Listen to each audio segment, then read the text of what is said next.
J'ai rencontré David Guetta à Ibiza. Voilà, il nous avait invités, on le regardait jouer justement. Moi j'étais juste derrière en train de filmer, je crois qu'il a joué 3 ou 4 morceaux la même soirée que j'avais fait, tu vois, donc j'étais genre c'est une dinguerie. Salut à tous. Hello. Aujourd'hui nous sommes avec Anti-You. Salut, je suis ravi d'être là, c'est trop bien. Ouais, en plus on a un cadre, ça s'appelle Laola, c'est ça? Ouais, c'est Laola A7, c'est franchement une période qui existe depuis 26 ans. Moi je suis de la ville de Sète, donc pour le coup j'étais hyper content qu'on fasse l'interview ici, donc Ouais, non, let's go. En plus il y a un bon mood, il fait beau en plus là. Ah, il fait un bête de temps, franchement Non, là, c'est c'est cool. plus ciel bleu que ça, tu peux pas faire. Hein. Ah ouais, non, c'est très cool. Bah, je vais te laisser pour commencer te présenter. Yes, bah écoute, moi en gros je suis producteur de musique électronique on va dire depuis 15-20 ans. Donc comme je disais je viens de Sète, moi j'ai fait toutes mes armes dans le sud de la France, j'ai joué au Café Joseph, j'ai joué à la Dune, à la Villa Rouge, à la Nitro, etc. Puis après je suis parti à Paris et j'ai appris la prod à faire ça. Et on va dire si tu veux en très rapide, j'ai fait 3 écoles d'ingénieur du son, j'en ai fait une à Los Angeles. Ah ouais. Une à Londres et une à Paris, donc je me suis un peu baladé pour vraiment me sentir légitime et pouvoir produire exactement ce que je voulais. Et après, en gros, j'ai eu la chance de lancer des tutoriels où j'interviewais moi des artistes qui faisaient des morceaux connus. Donc j'avais interviewé genre Fred Rister qui avait fait I Got a Feeling, donc c'était genre hyper impressionnant. J'avais interviewé Joachim Garraud, enfin toutes les grosses stars françaises. Et en gros, après, la production, en m'améliorant, j'ai envoyé mes tracks. J'avais fait à l'époque une collab avec Joachim Garraud qui avait joué le track Main Stage Tomorrowland, donc c'était vachement cool. Ça c'est ouf, à Tomorrowland c'est ça? Ouais, c'était ouf. Il m'a envoyé la vidéo, franchement, j'étais là genre scotché, t'avais passé la nuit, puis tu voyais, il jouait le track le lendemain, franchement, c'est juste de ouf. Et après, de fil en aiguille, j'ai rencontré David Guetta à Ibiza via mon pote Arias. Qui a fait Magenta avec Arno Cost, donc on s'est rencontrés et en fait il était juste hyper sympa de me voir, il était trop content et moi j'étais juste halluciné de le voir et depuis c'est depuis 2016 je crois et depuis à chaque fois je fais des sons, je lui envoie, s'il kiffe il les joue à Ibiza, il les joue dans les festivals, donc c'est ouf, pour ça. moi c'est juste trop bien. En bien. plus t'as un sacré morceau qui a fonctionné là, un remix, une reprise, je sais plus le nom. The Tempered Chaps, ce voilà, Disposition. c'est ça. Ouais, De toute là façon, là il y aura un extrait. Ouais, exactement.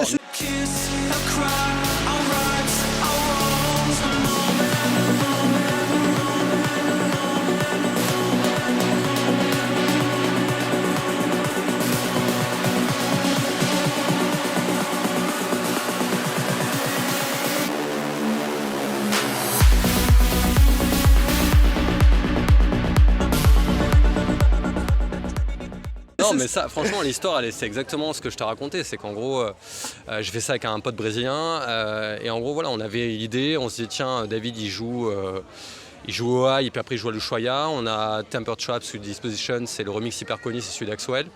On s'est dit vas-y on va faire notre version, on est dans la vibe mélodique techno, c'est un peu la trend en ce moment. On a fait ça, je l'envoie à David, il me dit putain c'est une dinguerie, je le joue et en vérité il l'a joué je crois du mois de juin jusqu'au mois d'octobre. Ah ouais. Donc tous les lundis je scrutais les stories, je dis putain mais il a encore joué, c'est incroyable. C'est fou ça. Et ça nous a permis de signer en fait, parce que dès qu'un label voit que t'es joué par les gros DJ, il le signe, et je suis pas content. C'est gratuit. En plus c'est Spinning Record, c'est ça? Ouais, c'est Spinning, donc c'est hyper cool. Ah, c'est très cool. En plus j'ai vu, tu avais diffusé une vidéo où tu le croises, tu les check en mode qu'est-ce qu'il a pensé du son. Exactement. C'est ça, j'ai vu ça ouais, passer. C'était grave cool en fait. Il nous avait invités, on le regardait jouer justement. Moi j'étais juste derrière en train de filmer, je crois qu'il a joué 3 ou 4 morceaux la même soirée que j'avais fait, donc j'étais genre c'est une dinguerie. Donc à l'après je suis allé voir, je dis bon attends, t'en as pensé quoi, dis-moi, parce que moi je voudrais savoir quoi. Il m'a dit c'est trop bien, j'adore et tout, donc je me suis dit ça a fait un peu ma soirée, un peu mon été. C'était et depuis refait, je suis vraiment, ça me donne énormément d'énergie pour composer, donc c'est cool quoi. C'est cool, ouais. Non, c'est ouf que David Guetta c'est quand même une légende de ouf. de la musique quand même, et ça, après ça t'ouvre des portes quoi, voilà. Déjà en tant que producteur t'es content parce que tu te dis que t'as le niveau pour être joué par lui, et puis après c'est une relation de confiance, moi si j'ai un track où je le trouve cool, si lui me dit qu'il est bien aussi, ça valide un peu la chose. Non, c'est hyper bien, c'est un appui hyper. C'est des retours, ça c'est cool ça. Franchement, non mais j'ai énormément de chance, je le dis, j'ai énormément de chance. C'est fou. Et du coup là pour rebondir sur les chances que tu as et tout, là récemment, tu as fait un projet de ouf Ouais. au Japon quand même. Là, je vous montre un peu la pochette. Donc une collab avec Nissan, c'est ça? Ouais, exactement. En fait, justement, ce que je te disais, c'est d'avoir d'avoir le soutien de David sur pas mal de morceaux. En fait, Nissan, ils ont imaginé, si tu veux, ils ont l'idée de Defy Ordinary. Tout ce qu'ils font, ils veulent que ça défie l'ordinaire, entre guillemets. Donc ils se sont dit, tiens, on va au Japon, on a une voiture électrique. Voilà. Et ils avaient vu mon profil, ils se sont dit, bon, toi, on sait que tu arrives à peu près à produire juste sur ton laptop et tes écouteurs, tu vois, donc je suis assez mobile. Ils ont dit, ça te dirait de partir au Japon, tu vois. J'ai dit, ouais, tu vois, j'ai dû hésiter à peu près une millième de seconde, tu vois. Évidemment, j'ai dit que ça m'intéressait, tu vois, et je crois qu'ils m'ont proposé presque le lundi pour partir le dimanche à Tokyo, donc c'était Ah ouais. shoot d'adrénaline. En gros, le lundi, le dimanche, tu partais. Le dimanche, j'étais fou. dans l'avion, mais genre le shoot d'adrénaline, mais incroyable, t'imagines même pas quoi. C'est la première fois que tu allais au Japon. Ouais, mais bien sûr, mais en fait pour moi, en plus, Nissan c'est une bête de marque, tu vois, t'as la Nissan GT-R, on a tous vu dans Fast and Furious, tu vois, c'est une marque vraiment légendaire. Et en plus, moi ce que je trouvais cool en tant que producteur, c'est que si tu veux, toute la musique moderne, elle est faite par les synthétiseurs et les boîtes à rythme créées au Japon, tu vois, genre les Roland TB3, enfin la TB303 c'est le son acide, TR909 c'est les kick house, 808 c'est le hip-hop, donc en fait pour moi j'avais l'impression de partir au Japon dans le berceau de la musique, tu vois, que je kiffe, donc c'était juste, c'était là lui franchement. Au Japon, ils ont la City Pop aussi, non? Ouais. La City Pop, ouais, ça non. c'est stylé aussi. Ah, mais c'est grave stylé, mais en fait là-bas, pour un peu décrire, pour les gens qui sont peut-être pas encore allés, et franchement allez-y si vous pouvez, t'as vraiment l'impression d'avoir atterri dans une autre planète, quoi. Genre je sais pas, il y a un truc qui se passe, les gens ils sont stylés différemment, la journée c'est calme, la nuit ça se transforme complètement, donc du coup c'était hyper inspirant pour créer le son, quoi.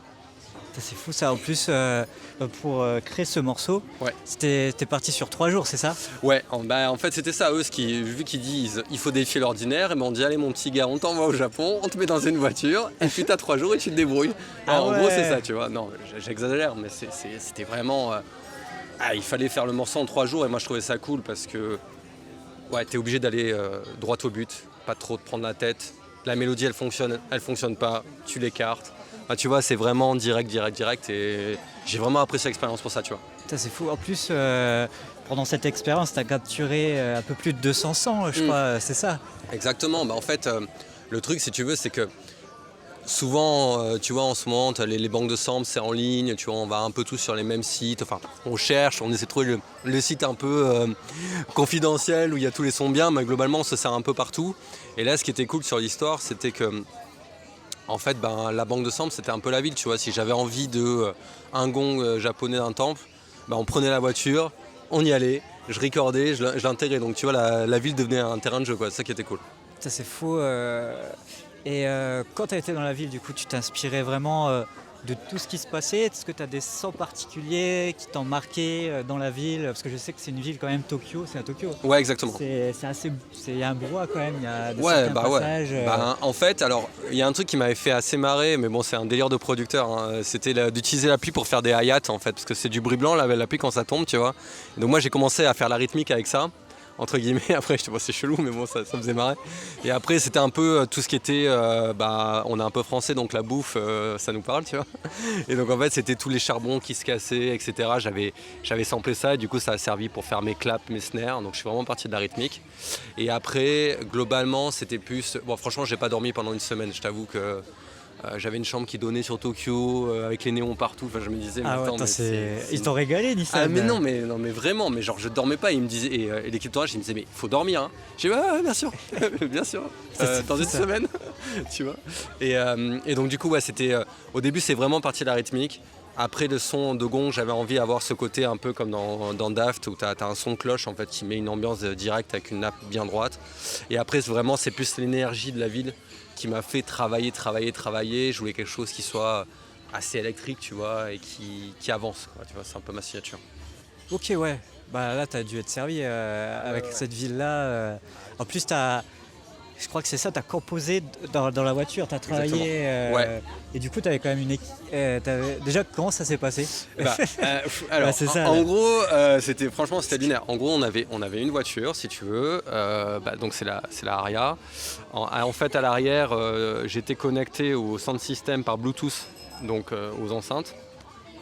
Et en gros, pourquoi on a fait ça? Ça part d'un truc assez simple, c'est que généralement tous les producteurs, quand ils ont produit en studio, tu vois, il y a toujours le car sound check, on appelle ça, c'est pour vérifier si le son il sonne bien, si le mix est propre, etc. Et donc, on s'est dit, c'est marrant ce truc car sound check, en fait on va l'appliquer tous les jours à en fait produire dans la voiture parce que t'as pas trop de nuisances sonores, et puis l'électrique c'est silencieux, donc ça c'était le point de départ. Et après, donc t'avais ça, et forcément t'avais un driver qui avait la gentillesse d'un peu conduire où je voulais aller, tu vois. Ah ouais, et c'est cool, ouais, tu avais ton chauffeur personnel. Non, mais voilà, c'était quelqu'un qui était, franchement, il était adorable, il était trop cool. En plus, moi, j'essaie de diguer avec lui la culture japonaise. J'ai dit, mais amène-moi à l'endroit où vraiment, tu vois, la SAP, elle est cool, où les gens underground, ils vont, tu vois, amène-moi. Il y a un magasin de synthé qui est hyper connu à Tokyo. Où tu as tous les synthés vintage, les versions originales, je dis amène-moi là-bas, etc. Et après, tu avais 2 caméramans qui suivaient. Voilà, donc en gros, on faisait un peu, franchement, on a fait un peu ce qu'on voulait et c'était juste trop cool. Bonne équipe, quoi. Du coup, tu étais un peu encadré, mais tu avais la liberté Exactement. de faire ce que tu veux. Tu dis, moi, je veux aller ici, t'emmener. Et t'es resté qu'à Tokyo même ou tu as eu le droit de sortir un peu En fait, on a un peu bougé parce que ça suivait aussi, il y avait d'autres influenceurs, donc tu avais des influenceurs européens, américains si je dis pas de bêtises, anglais, suédois, il y a un peu une équipe européenne et américaine qui venait découvrir justement c'est pas grave. C'est bien. Qui venait un peu découvrir, tu vois, le musée, l'histoire de Nissan, pourquoi la voiture, etc. Et donc on les a un peu suivis, voilà, c'est pour ça qu'on avait une équipe assez grosse, tu vois, là-dessus. Ok, ouais, c'est vous. En plus, j'ai vu déjà la qualité de la pochette. Ouais, c'est grave. Voilà, et la vidéo aussi. De toute façon, est-ce que j'aurais le droit de... Ah ouais, non, bien sûr. Ah non, mais carrément, tu peux l'utiliser, bien sûr. Comme ça, j'illustrerai, vous verrez la vidéo. L'expérience. C'est une expérience, franchement. C'est une expérience inédite. C'est ouf, c'est une super expérience. En plus, c'est vrai que j'ai jamais vu ça. Je sais pas si ça a déjà été fait dans... Je crois pas. Franchement, je crois pas. Fait comme ça, transformer une bagnole en studio mobile, je crois pas que ça ait été fait. T'as toujours, en vérité, en fait, c'est un peu une vérité de producteur, vu que tu vois, Garrix, David, tout le monde parcourt le monde.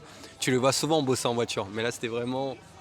C'était l'expérience qui était juste ça, et rester dans la voiture et travailler. Et niveau acoustique, ça allait dans la voiture En fait, la voiture est faite pour ça. Alors, je fais un peu la promo de la voiture, mais pour le coup, même les tapis de sol, ils insonorisent. Tu vois, c'est vraiment très cool. Ah ouais, c'est fou ça. Ouais.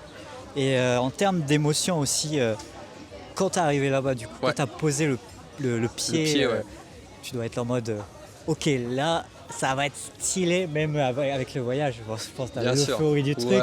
Mais quand t'arrives sur place, tu dois ressentir quelque chose d'énorme quand même. Ouais, c'est franchement un gros shoot de dopamine, c'est-à-dire que vraiment, tu te dis, je suis là, c'est une chance de dingue, j'ai laissé ma famille, tu vois, j'ai envie de vivre l'expérience à fond, trop cool. Et en même temps, je vais être honnête, c'est du stress, je vais pas te dire autrement. Tu dis, j'ai 3 jours, faut que j'arrive à mettre ma patte, mon son, faut que la mélodie elle me plaise, tu vois. J'ai 3 jours pour trouver une bête de mélodie. Tu vois, moi dans ma tête je me dis ok, là ça va être corsé quoi, mais cool quoi. Ah non, c'est en plus le Japon quoi, avec toute la culture qu'il y a. Je sais pas si toi t'aimes bien les mangas ou. Ouais, bien sûr. Oui, non, mais forcément en termes graphiques c'est énorme. Franchement, elle est ouf cette ville. Elle est hyper graphique. En vérité, Tokyo, tu sors le téléphone, tu fais une story, c'est beau. Tu sors de l'autre côté, c'est beau. Putain, c'est une dinguerie, franchement. Ça donne envie d'aller faire des photos. Tu peux, pourquoi pas. Moi, j'irai un jour au Japon. Moi qui aime beaucoup la culture japonaise. Je suis pas un accro, mais je suis beaucoup de mangas. C'est trop bien, c'est normal. Je me dis, un jour, faut y aller. En plus, là-bas, moi, je pense pas que tu as eu le temps, mais des fois, tu vois, il y a des temples. Ça, c'est plus, on va dire, tout ce qui est côté holistique, un peu, tu veux dire. Ouais, la campagne, quoi, la campagne au Japon. Ouais, en fait, on a essayé d'aller vers le mont Fuji, mais le temps ne l'a pas trop permis de le découvrir aussi beau qu'il est. Mais ouais, on a un peu navigué, mais. Voilà, les 3 jours, c'est vraiment, ça passe tellement vite quoi que il faut y retourner quoi. C'est ça l'idée. C'est vrai qu'en 3 jours, en plus là, tu avais une mission spécifique, t'as pas le temps de tout voir quoi. Non, mais après c'est le charme du truc, tu vois. C'est pour ça que c'est une expérience quoi. Donc cool. Non, en tout cas, chouette expérience. Et si par exemple tu avais des petits conseils à des personnes, par exemple, qui veulent attirer ce genre de marque, Nissan, ou pour ce genre de projet, qu'est-ce que tu conseillerais à la personne? Je dirais franchement, alors après c'est toujours, dès que tu vois une interview, tous les gens disent un peu la même chose, mais je dirais croire en soi, c'est hyper important. C'est vraiment important, même si je sais qu'en musique c'est super dur de ne pas suivre les trends, tu vois, de dire ok en ce moment cette trend elle marche, donc si je fais ça, j'aurai peut-être plus de chances d'être exposé. En vérité, il faut arriver à trouver son son. Déjà, il faut trouver son son et surtout, je te dirais, l'essentiel, c'est kiffer. Se faire plaisir en produisant. Si vous kiffez, tant mieux. Enfin, en vérité, si ça doit marcher, ça marchera très sincèrement. Ouais, bah oui, parce que c'est fait avec le cœur, quoi. Et bah ouais, en plus, avec l'arrivée de l'IA, si t'es pas différent, tu vois, il faut vraiment faire ça et pas mal de travail. Quand même. Ouais, les artistes, il y a beaucoup de travail. Ouais, de ouf. Là, c'est chambé de ouf. Et de toute façon, je couperai les moments de blanc ou je les couperai pas. Le gars. Les off, tu sais. Ouais. Là, j'avais une autre question. Vas-y, je t'en prie, t'inquiète. Du coup, tes futurs projets, qu'est-ce que tu as comme projet qui arrive? Est-ce que tu as des dates qui vont arriver? Bah écoute, en fait, là je suis hyper ravi, je le dis, parce que là on est à 7, donc voilà, moi je suis sétois, hein, même si je vis à Paris depuis 20 ans. Je suis né à 7, ma famille est sétoise. J'ai tous mes potes d'enfance qui sont sétois. Je suis un peu produit du Sud, tu vois, et j'en suis très fier. Donc l'idée, en fait, c'est vraiment... J'irais, c'est un peu repartir de mes racines, tu vois. Là, on est en train essayer de caler un maximum de dates sur 7. Autant des dates en club, autant des expériences. Je suis en train de réfléchir à une expérience aussi, tu vois, pour amener des gens à découvrir ma musique d'une autre façon.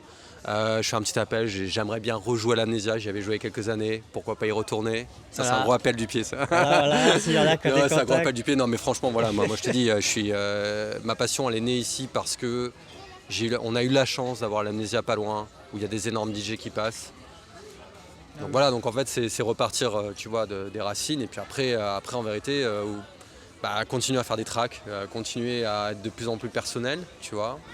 Et voilà, c'est déjà pas mal, je pense. Ah, ça c'est chouette. En plus, là, ce qui serait stylé, c'est aussi, il y a le théâtre de la mer ici. Ouais, on en parle. Mais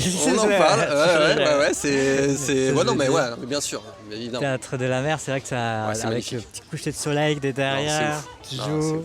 Je pense que ça peut être énorme, ça. Plus tard. Mais ouais, t'inquiète, dans un coin de la tête, celui-là. C'est chambé tout ça. Ouais, génial. Pour finir, petite dernière question. Ça, c'est la best question. La petite touch, ouais, vas-y. C'est ma touch. Si tu avais un rêve à nous partager, que t'as pas encore réalisé, parce que là, Japon, c'est stylé, David Guetta, t'as fait des trucs de ouf. Si tu avais un rêve que tu n'as pas encore réalisé, que tu voudrais nous partager, ce serait lequel? Alors c'est un rêve qui me nourrit beaucoup. Moi je suis jeune papa de deux magnifiques petits garçons, Gaspard et Com, et il y a ma femme qui est pas loin là pendant qu'on tourne. Moi mon rêve c'est vraiment de tourner avec ma famille. C'est vraiment mon rêve de ouf. Je sais pas pourquoi, parce qu'on a habité en Australie, on a fait des surf trips, il y a un peu ce côté, tu vois. Mais ça vraiment, tu vois, c'est peut-être un peu basique, mais moi ça me ferait extrêmement rêver de me dire je vais jouer à Ibiza, il y a ma famille à la maison et le soir je vais jouer, puis je suis avec mes... Enfin tu vois, ça me ferait juste trop kiffer. Franchement, c'est une expérience à faire, quoi. Du coup tu rentres comme ça. Franchement, c'est un rêve qui va être dur, mais c'est mon rêve en tout cas. Ça c'est mon rêve. En tout cas, voilà. C'était grave chouette. Écoute, merci d'être venu. Hein. Merci à toi de m'avoir invité dans ce cadre incroyable que je découvre, très joli. C'est magnifique. Donc voilà, nous étions avec Anti-You pour les rendez-vous électro. T'as vu, je le dis bien. Mais tu fais vachement bien. Et moi j'ai peut-être une petite exclue, c'est qu'on est en train de caler une date pour la fête de la musique à 7. Au chez de 7, donc ça va être gros. C'est à peu près une jauge à 1000 personnes. J'adrais. Passe, tu es bienvenu en tout cas. Ça fait plaisir. Super. En tout cas, merci à toi pour ton temps et au prochain rendez-vous. Ça marche. Salut. Ciao, je te fais à toutes.